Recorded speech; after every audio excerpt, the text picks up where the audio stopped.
Pass tax நேயர்களுக்கு வணக்கம். அதாவது பிஃபோர் கோவிட் வந்தவங்க எல்லாருக்குமே ஒரு நல்ல அனுபவம் இருந்தது. அவங்க நீங்கள் சொன்ன மாதிரி ஆரம்பத்தில் இப்படி இந்த கார்ப்பரேட் உருவாக்கி இருந்தாலும் தெரிஞ்சோ தெரியாமல் உருவாக்கி இருந்தாலும் அவங்க எல்லாம் உண்மையிலே டேலண்டோட ஒரு விஷயத்தை தனக்கான ஒரு விஷயத்தை இல்லை 20க்கு முன்னாடி வேற அது வேற செட்டப். அது கார்ப்பரேட்டோட பிகினிங் செட்டப். இப்போ இது இப்போ உள்ள செட்டப் செகண்ட் ஸ்டேஜ். ஆமாம், இது அடுத்த கேன்சர் 3வது ஸ்டேஜுக்கு போன மாதிரி ஆயிடுச்சு. இப்போ என்ன அப்படின்னா எவனா அது அதுக்குள்ளே செட்டில் ஆயிடணும். இப்போ ஒரு இதுக்கு வரான், ஒரு நிகழ்ச்சிக்கு வரான், அந்த ஹியூமன் கேபிட்டல்ஸில் பார்த்தா இவர் இதில் வரார் அதில் வராருன்னொடனே இவங்கள டெம்ப்ட் ஏற்றி விட்டு நீ இதில் என்ன விஐபிஆர்லாம் உனக்கு பெரிய இதாக இருக்குன்ற மாதிரி காமிச்சு விட்டு அவளை முடிச்சுடுவாங்க. அவன் எப்படி பயன்படுத்தணுமோ அதை பயன்படுத்திக்குவாங்க. அவனை எப்படி பயன்படுத்தணுமோ பயன்படுத்திக்கிட்டு அவளுக்கு ஏதாவது வாய்ப்பு கொடுப்பாங்க, இல்லை கொடுக்காமல் போயிடுவான். அது அந்த இல்லைன்னா அந்த ஏக்கத்தை வச்சுக்கிட்டே இருப்பாங்க. சரி, இந்த இல்லை என்னென்னா இவனை பழிச்சிக்கக்கூடாது, இது நம்மளை யூஸ் பண்ணிட்டான் ரைட்டு, இருந்தாலும் நம்ம அதில் ஒரு சான்ஸ் கிடைக்கும், இல்லை இந்த இதில் சான்ஸ் கிடைக்கும் அப்படின்ற மாதிரியே வச்சு கொண்டு போய் அவளை கிளறி ஆக்கி விட்டுருவாங்க. அவன் வேணான்னு ஒரு கட்டத்தில் கல்யாணம் ஆகி போய் பழைய நினைவுகளை அப்படி மறைச்சிட்டு யாரோடையாவது வாழ்ந்துட்டுருப்பான். இல்லைன்னா இவன் இதுக்கு ட்ரை பண்ணதே தெரியாமல் இப்படி போயிட்டுருப்பான். அந்த 1000 பேரில் ஒரு 4 கோமாளியை கொண்டு வந்து விட்டுருவான்.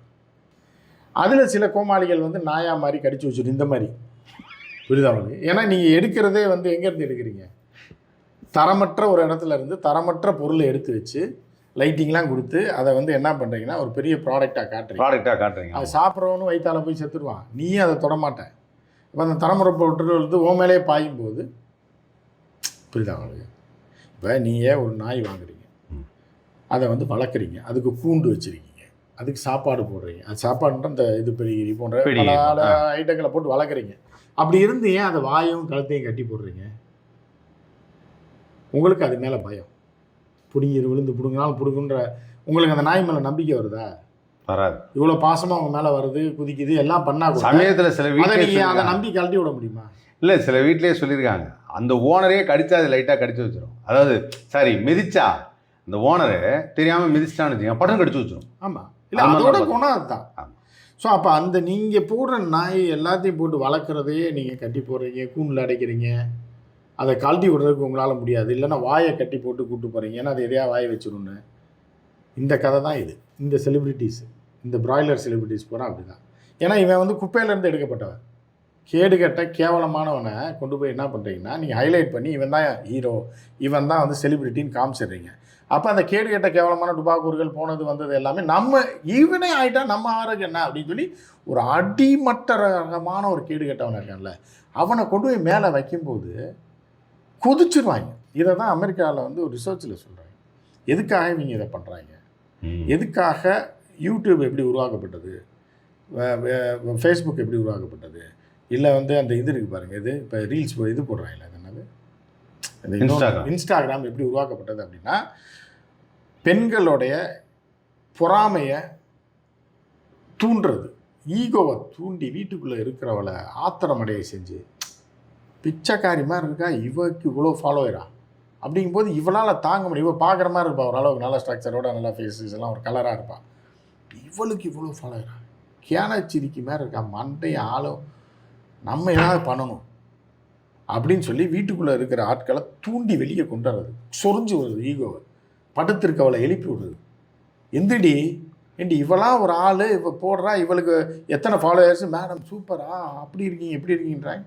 உன் ஸ்ட்ரக்சர் என்ன, உன் ஃபேஸ் என்ன, நீ எவ்வளோ என்ன கலரு எவ்வளோ அழகு, நீ சும்மா படுத்துருக்கேடி கட்டில், எந்திரிடி ஏதாவது போடுறியா அப்படின்னு.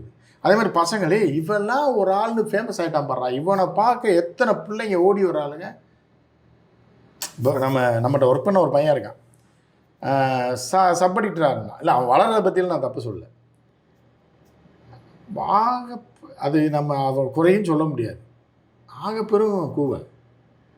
இதில் ஏதோ டிக்டாக்ல அதை இதையும் பண்ணி பயங்கர பீக்கில் போயிட்டான். இப்போ என்னென்னா விஜய் அஜித் ரேஞ்சுக்கு அவன் போயிட்டுருக்கான். அதுக்குள்ளே ஒரு கல்யாணமும் பண்ணி டைவர்ஸும் பண்ணி இன்னொரு பிள்ளைய கல்யாணம் பண்ணிட்டான். அதே டிக்டாக்லேயே ஒரு பிள்ளைய கல்யாணம் பண்ணி 6 மாதத்தில் டைவர்ஸு, அதுக்கு ஒரு ரீல்ஸு, அதை பார்த்து எல்லா பிள்ளைங்களும் ரீல்ஸ் விடுறாளுங்க. திருப்பி இன்னொருத்தைய கல்யாணம் பண்ணிட்டான்.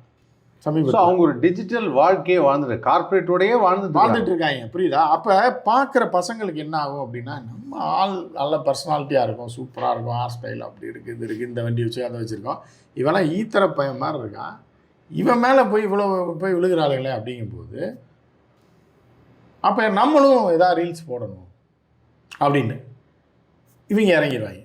இறங்கும்போது அவன் அதான் சொல்கிறான், அந்த ரிசர்ச் அதான் சொல்லுது எப்படின்னா, இது எல்லாமே இந்த ஹியூமன் கேபிட்டல்ஸை உள்ளே இழுக்கிறதுக்காக டிசைன் பண்ணப்பட்டது தான் இந்த சோசியல் மீடியா. இது எல்லாத்தையும் உள்ளே கொண்டு வரும்போது மட்டும்தான், எல்லாரையும் என்கேஜ் பண்ணும்போது மட்டும்தான் பரவலாக வியாபாரம் பார்க்க முடியும் கோடிக்கணக்கானவர்கிட்ட. புரியுதா? அப்போ வந்து என்னென்னா, உங்களுக்கு அந்த மோகத்தை தூண்டணும். ஒரு எச்சக்கலையை கொண்டு வந்து நீங்கள் இப்போ சூப்பர் ஸ்டாராக காட்டும்போது 50 லட்சம் எச்சக்கலைகள் ஆசைப்படும். எல்லாரையும் நம்ம சொல்ல 7 கோடி பேர் இருக்காங்க, படித்தவன், அறிவாளி, ஒர்க் பண்ணுறவன், போனவன், எக்ஸ்பர்ட்டு, சயின்டிஸ்ட்டு, டாக்டர், இவங்களெல்லாம் விட்டுருங்க. அதில் ஆகப்பெரும் டுபாக்கூர்னு இருக்கும்ல, இந்த ஆகப்பெரும் டுபாக்கூர் பூராத்தையும் உள்ளே கொண்டு ஆசைப்பட வைக்கணும்னா ஒரு 10 டுபாக்கூரை கொண்டாந்து விட்டிங்கன்னா இது பூரா அதுக்கு ஆசைப்பட்டு வந்துடும்.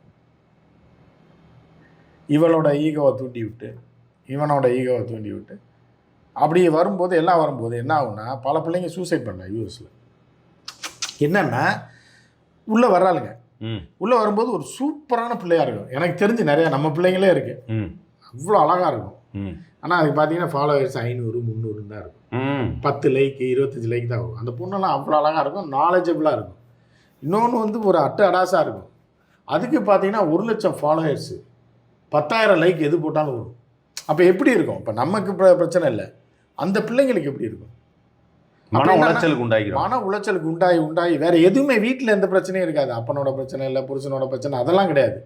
வீட்டுக்குள்ளே உட்காந்து ரீல்ஸ் பார்த்தே அப்படியே பொங்கி நம்மளும் இறங்கணும்னு சொல்லி ஒரு கேமரா வாங்கி, ஒரு செல்ஃபி ஸ்டிக்கை வாங்கி என்னென்னமோ பண்ணி பார்த்து, நமக்கு இந்த இதில் நாலேஜ் இல்லை. நான் பெரிய சயின்டிஃபிக், அந்த பொண்ணு வந்து MBAல டாப்பராக இருக்கும், ஆனால் இந்த ரீல்ஸில் ஒரு அடாசு ஒன்று பயங்கரமாக வந்துகிட்டு இருக்கும். அது அளவுக்கு இதுக்கு நாலேஜ் இருக்கு.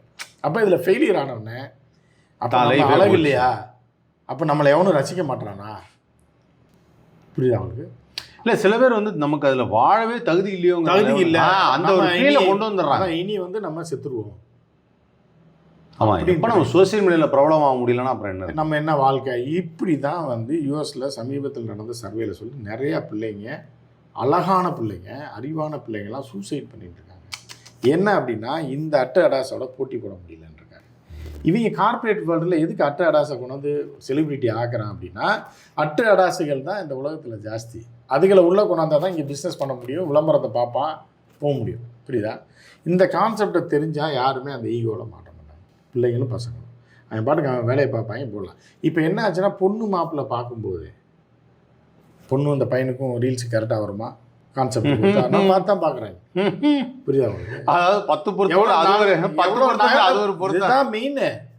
அவர் ரீல்ஸ் பண்ணுவாரா, இல்லை அவங்க மாமியாரோட சேர்ந்து ரீல்ஸ் பண்ணலாமா, மாமனாரோட சேர்ந்து ரீல்ஸ் பண்ண முடியுமா, ஃபேமிலியோடு நம்ம பண்ண முடியுமா அப்படின்னா, ஃபேமிலியோட பண்ணி சில பேர் சக்ஸஸ் ஆகிருக்காங்க, திறமையாக காட்டுறாங்க, அது வேறு.